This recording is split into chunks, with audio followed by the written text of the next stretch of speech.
Hello friends, my name is Saurabh Srivastava. Welcome to your favourite YouTube channel biological gorilla. Friends, आज हम लोग start करने जा रहे हैं क्लास 10th बायोलॉजी का एक और इंटरेस्टिंग चैप्टर जिसका नाम है हाउ डू ऑर्गेनिज्म रिप्रोड्यूस.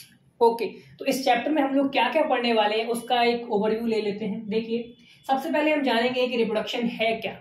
तो हम पढ़ेंगे इंट्रोडक्शन टू रिप्रोडक्शन. ओके, फिर हम पढ़ेंगे असेक्सुअल रिप्रोडक्शन. रिप्रोडक्शन के टाइप होते हैं. तो पहले पढ़ेंगे हम असेक्सुअल रिप्रोडक्शन, फिर पढ़ेंगे हम सेक्सुअल रिप्रोडक्शन. उसके बाद आपके एनसीईआरटी में एक छोटा सा टॉपिक है जिसको बोलते हैं रिप्रोडक्टिव हेल्थ.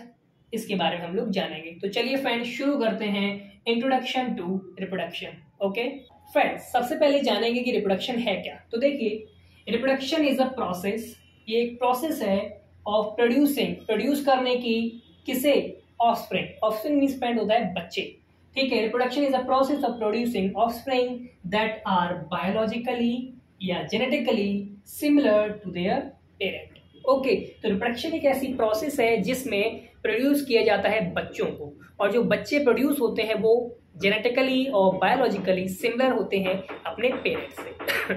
ठीक है फ्रेंड, तो ये है reproduction. Friends, how do organism reproduce, इसका मतलब होता है ऑर्गेनिज्म रिप्रोड्यूस कैसे करते हैं. ठीक है, तो फ्रेंड, इस क्वेश्चन के आंसर को जानने से पहले हम ये जानेंगे why do organism reproduce. Organism reproduce करते ही क्यों है.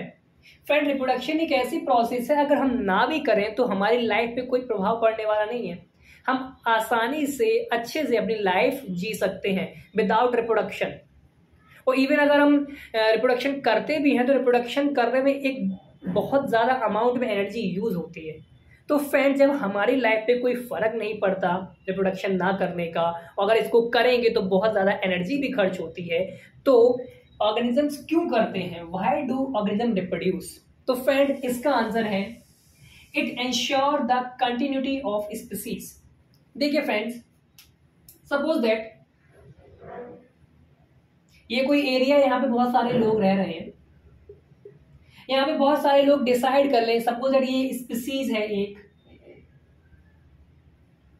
ये डिसाइड कर लें कि हम रिप्रोडक्शन नहीं करेंगे. तो रिप्रोडक्शन नहीं करेंगे तो फ्रेंड्स, हम जानते हैं एनिमल्स में, सभी एनिमल्स की एक लाइफ पीरियड होता है. अपनी लाइफ पूरी करने के बाद उनकी डेथ हो जाती है. तो यहाँ पे सबने डिसाइड कर लिया रिप्रोडक्शन नहीं करेंगे तो एक टाइम बाद इन सभी की डेथ हो जाएगी और ये पूरी स्पीसीज यहाँ से खत्म हो जाएगी. तो किसी भी स्पीसीज को धरती पे बनाए रखने के लिए, उसको कंटिन्यू रखने के लिए कि किसकी जरूरत होती है? रिप्रोडक्शन की. इसीलिए इतनी ज्यादा एनर्जी खर्च होती है, उसके बावजूद भी ऑर्गेनिजम्स क्या करते हैं? रिप्रोडक्शन करते हैं. तो क्या है? It ensure the continuity of species. Okay, अब देखिए friends, transmission of character from one generation to another. Friends, जब रिप्रोडक्शन होता है तो रिप्रोडक्शन से पेरेंट्स के जो कैरेक्टर्स है, पेरेंट्स की जो खूबियां हैं वो जाती है बच्चों में. तो रिप्रोडक्शन का एक फायदा ये भी है, रिप्रोडक्शन से वन जनरेशन से दूसरी जनरेशन में कैरेक्टर्स जाते हैं, यानी मदर फादर से कैरेक्टर्स बच्चों में जाते हैं. इसलिए भी रिप्रोडक्शन किया जाता है. अब देखिए friend, variation lead to the origin of new species. Friend, जब रिप्रोडक्शन होता है तो रिप्रोडक्शन में बहुत ज्यादा वेरिएशंस आ जाते हैं. वेरिएशन का मतलब होता है जो बच्चा पैदा होता है उसमें ना तो 100% फादर के कैरेक्टर्स होते हैं, ना ही 100% मदर के कैरेक्टर्स होते हैं. उसमें कुछ अलग ही कैरेक्टर्स आ जाते हैं, कुछ डिफरेंट तरह के कैरेक्टर्स आ जाते हैं, उसको बोलते हैं वेरिएशन. और ये फ्रेंड, अगर ये वेरिएशन मिलियंस ऑफ ईयर तक होता रहता है तो एक नई स्पीसीज आ जाती है. जैसे फ्रेंड्स, बोला जाता है कि जो चिंपैंजीज हैं, चिंपैंजीज को हमारा एंसेस्टर बताया जाता है. तो ऐसा माना जाता है कि एंसेस्टर्स जो चिंपैंजीज हैं, चिंपैंजी ने लगातार रिप्रोडक्शन किया. तो रिप्रोडक्शन करने से क्या है, मिलियंस ऑफ ईयर्स तक रिप्रोडक्शन करते रहने से मिलियंस ऑफ ईयर तक वेरिएशन आते गए, चेंजेस आते गए, और एक टाइम पे ऐसा आया कि इतने ज्यादा चेंजेस आ गए, इतने ज्यादा वेरिएशन आ गए कि एक नई स्पीसीज होमो सैपियंस यानी ह्यूमंस बन गए. तो फ्रेंड, रिप्रोडक्शन का एक फायदा ये भी है, variation lead to the origin of new species. Means अगर रिप्रोडक्शन लगातार होता रहता है तो उससे वेरिएशन आते हैं, और लगातार वेरिएशन से एक नई स्पीसीज भी आ जाती है. तो फ्रेंड्स, ये रीजंस हैं कि कोई भी ऑर्गेनिज्म रिप्रोडक्शन क्यों करता है. ये फ्रेंड्स एक बहुत ही इंपॉर्टेंट बोर्ड का क्वेश्चन है, इसको आप लोग अच्छे से याद रखिएगा। ओके फ्रेंड्स, अब हम बात करेंगे कि रिप्रोडक्शन एक्चुअल में होता कैसे है, और हम ये भी जानेंगे कि रिप्रोडक्शन में जो बच्चे पैदा होते हैं क्या वो एग्जैक्टली अपने माँ बाप की कॉपी होते हैं। ठीक, तो देखिए 9th में फ्रेंड जैसे हमने पढ़ा था कि जितने भी लिविंग ऑर्गेनिज्म हैं वो किससे बनते हैं, सेल से बनते हैं। तो ये सेल है, सेल के मेनली 3 पार्ट होते हैं, सेल मेम्ब्रेन, न्यूक्लियस और इधर अंदर साइटोप्लाज्म। ठीक, अब देखिए फ्रेंड न्यूक्लियस के अंदर ये जो आप देख रहे हैं ना धागे जैसा स्ट्रक्चर, इसको बोलते हैं डीएनए। ठीक, अब यही डीएनए जब एक ऑर्गेनाइज्ड फॉर्म में आ जाता है, एक शेप ले लेता है ऐसा, तब इसको बोलते हैं क्रोमोसोम। अब आप सोचेंगे मैं सेल की बात क्यों कर रहा हूँ, सेल की बात इसलिए कर रहा हूँ क्योंकि हम लोग जानते हैं हमारी पूरी बॉडी हेड टू टो किससे बनी हुई है, किसी न किसी प्रोटीन से बनी हुई है। तो हमारी बॉडी प्रोटीन से बनी है, तो इस बात की जो इन्फॉर्मेशन है कि कौन सा पार्ट किस प्रोटीन से बनेगा, वो इन्फॉर्मेशन कहाँ पे होती है, वो डीएनए में लिखी हुई होती है। ठीक, तो जब भी रिप्रोडक्शन होता है तो क्या करते हैं, पेरेंट्स अपने डीएनए की कॉपी करते हैं। जब रिप्रोडक्शन होगा, जैसे मान लो ये डीएनए है तो रिप्रोडक्शन होना होगा, तो डीएनए की होगी कॉपी। एक डीएनए है तो 1 से 2 डीएनए बन जाएंगे। ठीक है, तो डीएनए की कॉपी होती है। क्यों, अब पेरेंट्स क्या करेंगे, डीएनए की कॉपी करेंगे, तो एक कॉपी कहाँ दे देते हैं, जो बच्चा प्रोड्यूस होने वाला है। क्यों, क्योंकि जो बच्चा बनने वाला है, हम जानते हैं पूरी बॉडी किससे बनी होती है, प्रोटीन से बनी होती है। अब कौन सा पार्ट किस प्रोटीन से बनेगा, देखो आंख अलग तरह की प्रोटीन से बनी होती है, बाल अलग तरह के प्रोटीन से बने होते हैं, आंखों का शेप क्या होता है, हेयर का स्टाइल क्या होगा, फेस कट क्या होगा, हाइट कितनी होगी, ये सारी इंफॉर्मेशन कहाँ होती है, डीएनए में। तो जब रिप्रोडक्शन होता है तो क्या करते हैं पेरेंट्स कि डीएनए की कॉपी होती है ताकि एक कॉपी वो बच्चे को दे सके। इसीलिए जो बच्चे होते हैं, देखते हैं आप बच्चों में माँ बाप की क्वालिटीज़ होती हैं, जैसे बोलते हैं कि हाँ नोज़ मदर पे गई है या फेस कट फादर पे गया है। तो ये क्यों होता है, क्योंकि मदर और फादर का डीएनए की कॉपी बच्चे में आई है। ठीक, तो फ्रेंड रिप्रोडक्शन का एक मेन स्टेप होता है क्या, डीएनए कॉपिंग। पेरेंट्स की डीएनए कॉपी होती है और वो डीएनए कॉपी बच्चों में जाती है और तब जाके उससे बच्चे बनते हैं। ओके, अब जो फ्रेंड हमने ये समझा है इसको लिख लेते हैं। देखिए friends, chromosome in the nucleus of a cell contain information for inheritance of feature from parent to next generation. तो फ्रेंड जो क्रोमोसोम होता है उसके पास इंफॉर्मेशन होती है, किस चीज़ की इंफॉर्मेशन, पेरेंट से बच्चों में रिप्रोडक्शन के दौरान क्या ट्रांसफर होगा, बच्चे की हाइट पापा पे जाएगी या मम्मी पे जाएगी, बच्चे का कलर कैसा होगा, गोरा होगा काला होगा, ये सब इंफॉर्मेशन होती है किसके पास, क्रोमोसोम के पास। किसका क्रोमोसोम, पेरेंट्स के क्रोमोसोम। ठीक है, in the form of DNA, DNA के फॉर्म में। डीएनए का फुल फॉर्म होता है friend deoxyribonucleic acid. Okay, अब आगे देखते हैं। The DNA in the cell nucleus is the information source for making proteins. हम फ्रेंड बचपन में पढ़ते थे proteins are the building block of our body. ठीक है, सिर से लेके पांव तक हमारी पूरी बॉडी किसी न किसी प्रोटीन से बनी हुई है।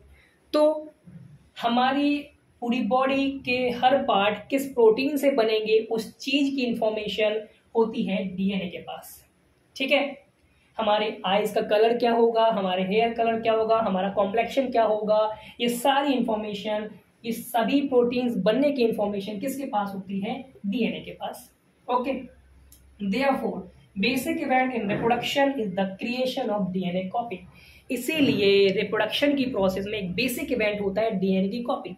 ठीक है, तो पेरेंट्स जब रिप्रोडक्शन करते हैं तो उस टाइम पे पेरेंट्स के डीएनए की कॉपी होती है ताकि एक कॉपी वो अपने बच्चे को दे पाए।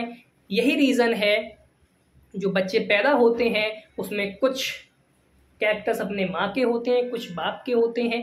ठीक है, और देखिए फ्रेंड्स, अब क्वेश्चन ये भी पूछा जाता है क्या ये एग्जैक्ट कॉपी होते हैं अपने माँ बाप के। ऐसा नहीं होता, हम लोग अपने माँ बाप की एग्जैक्ट कॉपी नहीं है। हम में कुछ कैरेक्टर्स मम्मी के हैं, कुछ पापा के हैं। अब एग्जैक्ट कॉपी क्यों नहीं होते हैं, इसका रीजन है, देखिए तो फ्रेंड जैसे हमने जान लिया कि बेसिक इवेंट क्या है, डीएनए की कॉपी होती है। फ्रेंड हमारी बॉडी में कोई भी बायोकेमिकल रिएक्शन एकदम एग्जैक्ट, एकदम परफेक्ट नहीं होती है। अब जैसे सपोज दैट फ्रेंड आपको एक शीट मिली कोचिंग से या आप जहाँ पढ़ते हैं स्कूल से, आपने इसकी फोटो कॉपी कराई अपने फ्रेंड से शेयर करने के लिए, तो यहाँ पे जो कुछ लिखा होगा, जो फर्स्ट कॉपी आप कराओगे, यहाँ पे थोड़ा धुंधला हो जाएगा, ठीक है। फिर इससे आपका फ्रेंड है वो किसी और से शेयर करना चाहता है इसको, तो वो इसकी कॉपी कराएगा, तो इससे कुछ यहाँ वेरिएशन आ जाएंगे, ठीक है। फिर इससे एक और कॉपी कराएंगे, फिर यहाँ पे वेरिएशन आ जाएंगे इससे।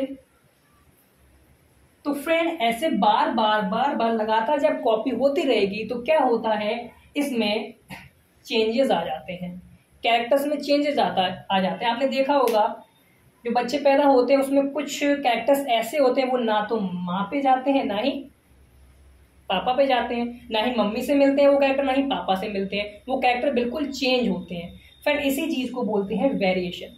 तो फ्रेंड डीएनए कॉपी जो होती है एकदम एग्जैक्ट कॉपी नहीं हो पाती है, ठीक है, उसमें कुछ ना कुछ वेरिएशन, कुछ ना कुछ चेंजेस आ जाते हैं, इसीलिए बच्चों में कुछ नए कैरेक्टर्स देखने को मिलते हैं। और फ्रेंड्स यही वेरिएशन अगर मिलियंस ऑफ ईयर्स तक होता रहता है, छोटे छोटे चेंजेस मिलियंस ऑफ ईयर्स तक होते रहते हैं, रिप्रोडक्शन होता रहा, डीएनए की कॉपी होती रही, और यही वेरिएशन एक्यूमुलेट होते रहते हैं, इकट्ठे होते रहते हैं, और एक दिन ऐसा आता है मिलियंस ऑफ ईयर्स के बाद एक नई स्पीसीज जनरेट हो जाती है। जैसे कि बोला जाता है जो मंकीज हैं, चिंपैंजीज हैं, वो हमारे क्या है, एंसेस्टर्स हैं। तो ऐसा माना जाता है कि वो रिप्रोडक्शन करते गए, रिप्रोडक्शन में क्या हुआ, डीएनए कॉपिंग होती गई, और ऐसे वेरिएशन आते गए, और मिलियंस ऑफ ईयर्स के बाद एक नई स्पीसीज होमोसेपियंस ओरिजिनेट हो गई। Homo sapiens means humans. ओके, तो फ्रेंड्स अब आपको समझ में आ गया डीएनए कॉपिंग में क्या हो जाता है, वेरिएशन आते हैं। तो वेरिएशन क्या है उसको भी हम लिख लेते हैं। देखिए friends, variation process of copying DNA will have some variant each time. जब डीएनए की कॉपी होती है तो हर टाइम उसमें कुछ चेंजेस आ जाते हैं, कुछ वेरिएंट बन जाते हैं। This causes differences in the trait of an offspring from their parent. इससे क्या होता है, बच्चों में कुछ ट्रेट, कुछ खूबियां, कुछ फीचर्स ऐसे आ जाते हैं जो माँ बाप से डिफरेंट होते हैं, ठीक है, from their parent, known as variation. इसको बोलते हैं variation. Okay, variation are the basis for evolution. Friend जो वेरिएशन होते हैं ये बेस होते हैं किसके लिए, एवोल्यूशन के लिए। एवोल्यूशन क्या है, फिर से वही बात, जब फ्रेंड ये वेरिएशन धीरे धीरे ग्रेजुअल चेंजेस होते रहते हैं, और एक समय क्या होता है, एक समय आने के बाद एक नई स्पीसीज ओरिजिनेट हो जाती है। इसी धीरे धीरे चेंजेस होने की वजह से एक नई स्पीसीज ओरिजिनेट हुई, इसी प्रोसेस को बोलते हैं एवोल्यूशन, ठीक है। तो वही लिखा है, variation are the basis for evolution. Okay, तो फ्रेंड्स आज के लिए इतना ही, इसके आगे हम लोग नेक्स्ट वीडियो में कवर करेंगे। Okay, thank you friends.